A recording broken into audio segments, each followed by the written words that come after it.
Europe isn't just bracing for conflict, it's preparing for all-out war. Sweden is drafting civilians aged 16 to 70. France is distributing nuclear survival guides. Lithuania is training its people for life under occupation. This isn't theory. It's reality. Right now, weapons are being stockpiled. Defense budgets are surging. Alliances are shifting rapidly. The reason? It's no secret. It's Russia. If this turns into a broader war, Europe wants to be ready. So how serious is the threat? And will this new war-ready Europe be enough to stop it? Let's break it down. The threat behind the alarm, the panic, the spending, the survival plans. It all traces back to one flag, Russia's. But here's the real twist. This isn't just about Russia being aggressive. It's about Europe being complacent for too long. For decades, peace reigned, and with it came shrinking militaries, scrapped conscription, and a false sense of security. But then came February 24, 2022. Russia invaded Ukraine and brought high-intensity warfare back to Europe for the first time since World War II. Since then, everything has changed. Russia now devotes 40% of its federal budget to defense, around 6% of its GDP. A full war economy is in motion: tanks, missiles, factories, running 24/7.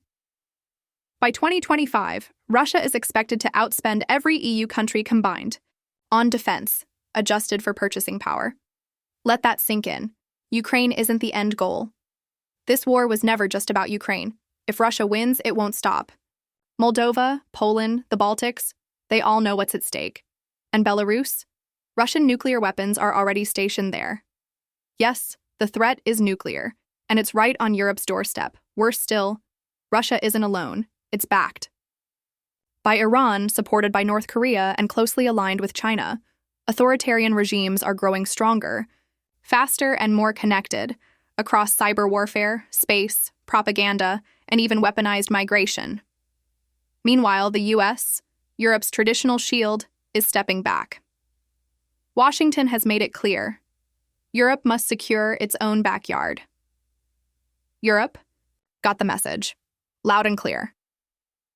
Enter the Rearm Europe plan, officially called Readiness 2030, unofficially.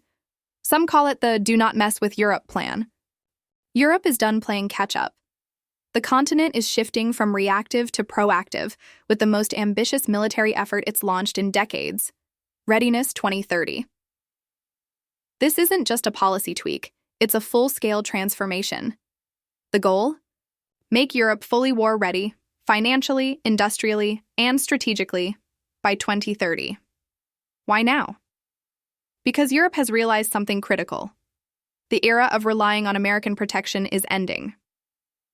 What is Readiness 2030? At its core, Readiness 2030 is about building a credible, self-sufficient European defense force. Here's how Europe plans to make that happen: $880 billion in defense investment, by unlocking national public funds and mobilizing private capital. SAFE, Security Action for Europe, a new $165 billion EU-backed loan program for urgent defense procurement, joint military purchases, to cut costs, improve interoperability, and scale up European defense manufacturing, upgraded infrastructure, from satellite systems to troop mobility networks, all with dual civilian-military use. Buy European, to cut dependence on foreign suppliers and support a stable domestic defense industry. Credible deterrence, not just to fight a future war, but to prevent one from ever starting. In short, Europe is getting serious, really serious, about defense. The blueprint. Readiness 2030. White paper. This isn't just another bureaucratic document. The Readiness 2030 white paper is the battle plan for how Europe will close military gaps, boost readiness, and scale its long-term defense posture. And like any war plan, it starts with one thing: money. Let's talk numbers. After years of underfunding, Europe is finally putting real cash on the table. Defense spending in Europe has surged over 31% since 2021, reaching $360 billion in 2024. But here's the catch: that's still not enough to match the defense spending of the US, Russia, or China, so Europe decided to go big, really big. Through Readiness 2030, the EU plans to mobilize $880 billion in defense funding, and they're using a clever workaround to do it: the National Escape Clause from the Stability and Growth Pact. Translation: EU countries now have the green light to blow past their usual budget rules when it comes to defense. Member states are allowed to boost military spending by up to 1.5% of GDP over the next 4 years. That's how Europe gets to the historic $880 billion figure. But wait, there's more. Remember the SAFE program? That's an additional $165 billion in EU-backed loans for immediate defense needs. So in total, you're looking at over $1 trillion being pumped into Europe's military machine. And believe it or not, this might just be the beginning. Europe is building a war machine for the modern age, and it's not just throwing money at the problem. It's creating entirely new financial tools to fund its defense revolution. At the heart of this transformation is a brand new financial instrument: SAFE, the Security Action for Europe. Think of it as a giant war chest. Through SAFE, the EU will offer up to $165 billion in loans to member states to buy weapons and turbocharge their defense industries. Why? Because joint procurement means cheaper, faster, more coordinated military spending across the continent. No more duplication. No more delays. Just streamlined collective readiness. A new era of investment, but SAFE isn't acting alone. Enter the European Investment Bank, EIB, which is now doubling its annual defense investments to $2.2 billion. Their focus? Cutting-edge military tech, drone cybersecurity systems, quantum defense technologies. And the private sector is being brought into the fold too. With the Savings and Investments Union, the EU is reducing risk for banks and businesses, making defense investments attractive and secure. The message is clear. This isn't just a government effort. It's a continental mobilization, national firepower, the Germany example. Zoom in on Germany. In 2022, Chancellor Olaf Scholz made headlines by pledging $110 billion to overhaul the Bundeswehr, Germany's military, after Russia invaded Ukraine. But in 2025, his successor Friedrich Merz took things to the next level. Under his leadership, Germany passed the largest defense funding bill in its modern history, potentially unlocking up to $1 trillion over the next decade. How? By doing the unthinkable, dismantling constitutional borrowing limits to free up an extra 1% of GDP for defense. Germany's message, and Europe's, is loud and clear. No law, no rule, and no budget cap will stand in the way of self-defense. Where is all this money going? Europe isn't just stockpiling cash. It's targeting very real, very dangerous capability gaps.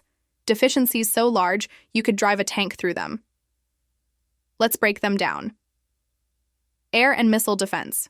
Europe is vulnerable to everything. From cruise missiles to hypersonic weapons. To fix that, it needs a multi-layered missile shield, a system that can detect and neutralize threats before they strike. Interceptors. Radar networks. Real-time AI response. If it flies, Europe needs to be ready to shoot it down. Artillery and long-range firepower. Europe's firepower is outdated. It lacks the muscle to hit deep behind enemy lines. That's changing. The plan? Supercharge artillery systems and deploy long-range precision missiles, so Europe's guns don't just make noise, they change the battlefield. Ammunition and missile stockpiles. In modern war, running out of ammo isn't just dangerous, it's a death sentence. That's why Europe is launching Ammunition Plan 2.0 to ramp up production and create massive strategic stockpiles. Missiles, shells, rockets, ready to go, always in motion. Drones and anti-drone tech. The future of warfare is flying and sometimes swimming. Drones are now key players in combat, reconnaissance, and sabotage. Europe's response? Mass production of autonomous systems, from airborne surveillance to underwater strike drones, and just as important, anti-drone tech to counter enemy systems. This isn't defense as usual. This is a continent going all in, fiscally, technologically, and politically, to ensure that it's ready for whatever comes next. Europe's not just racing to build its own drones, it's also racing to take down enemy drones before they even get close. This means developing 360-degree battlefield awareness with advanced detection and interception systems to neutralize threats in real time. Military mobility, the war-ready road network moving tanks, troops, and supplies across Europe today? Not exactly a smooth ride. Think potholes, bureaucracy, and border bottlenecks. Now imagine doing that in wartime. That's why the EU is building a continent-wide military mobility network, a supercharged highway and rail system designed for speed, scale, and interoperability. Whether it's rushing reinforcements to Poland or deploying supplies to the Balkans, speed is survival. The digital battlefield, AI, cyber, and electronic warfare. Modern warfare isn't just fought with bullets, it's fought with bytes. Europe is investing heavily in artificial intelligence, cyber defense, and electronic warfare capabilities to dominate the digital domain. Control the electromagnetic spectrum, block enemy jamming launch, counter cyber attacks when needed. Cybersecurity is no longer a support role, it's frontline defense. In a world where hackers can cripple infrastructure, cyber readiness is national readiness. Strategic enablers and infrastructure protection. Behind every tank or jet lies a silent support system, refueling aircraft, satellites, surveillance, networks, and secure logistics. These strategic enablers keep Europe's war machine running. They're not glamorous, but they're vital. The EU is pouring resources into air-to-air refueling capacity, real-time battlefield intelligence protection of critical infrastructure, from pipelines to power grids. In short, Europe is gearing up for total defense, no weak spots, no blind spots, a truly collective defense. All this isn't happening in isolation. The EU's strength comes from unity. 27 member states plus close cooperation with Ukraine are building a cohesive, interoperable, war-ready Europe. It's not just about sharing resources. It's about filling critical capability gaps, training together, planning together, fighting if necessary, as one power in unity. Pooled procurement. Collaborative procurement is at the heart of this transformation. Instead of duplicating efforts, countries are buying together, everything from missiles and ammunition to drones and radar systems. This strategy lowers costs, boosts production, speed ensures interoperability between national forces, and more importantly, it strengthens the European defense industry, enabling it to scale up fast in response to growing military demands, from fragmented to united. A new defense industry. For too long, Europe's defense sector has been fragmented. Too many national players focused only on domestic markets. The result? Inefficiencies, supply shortages, and slow response times. The EU's answer? A bold, unified industrial strategy focused on investing in European-made defense tech, reducing reliance on non-EU suppliers, building a pan-European defense market, and it's not just talk. By 2026, the EU plans to revise its defense procurement directive, introducing a European preference clause. This will prioritize EU-based suppliers, channeling public spending back into the continent's own industries, and creating a reliable, scalable defense base. Europe's message to the world is clear. We're not just preparing for war, we're preparing to win it, together. Building Europe's defense backbone. Can the industrial base handle it? The short answer? Yes. Europe's existing defense infrastructure isn't just capable of scaling, it's already doing it. Across the continent, defense companies are ramping up production, expanding factories, and launching new projects to meet the unprecedented surge in demand for military equipment. Case in point, BAE Systems. British defense giant BAE Systems has committed $2.5 billion to expanding production of armored vehicles, especially the widely used CV-90 combat vehicle. This is a significant step toward ensuring Europe's ground forces are mobile, protected, and well-equipped.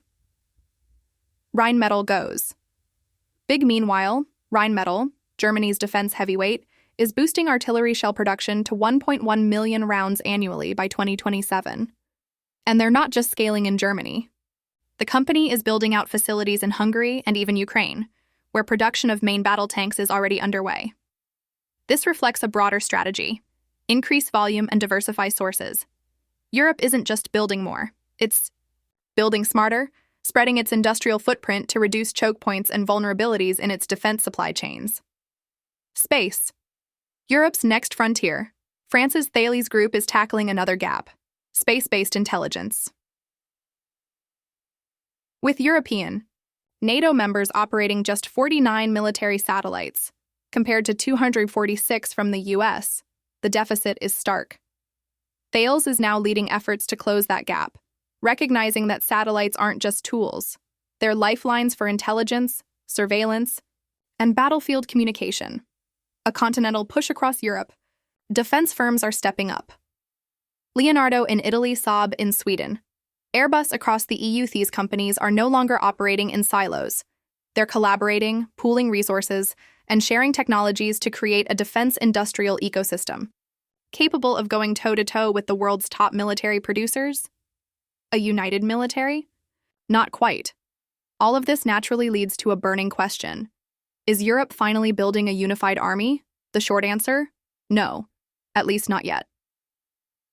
A dream. Deferred. The idea of a European army is far from new. Back in 1950, France proposed a European defense community, a shared force with pooled resources, but it collapsed in 1954 when France itself refused to ratify the treaty. Since then, NATO has filled the gap, with each EU country maintaining control over its own military. Political reality today.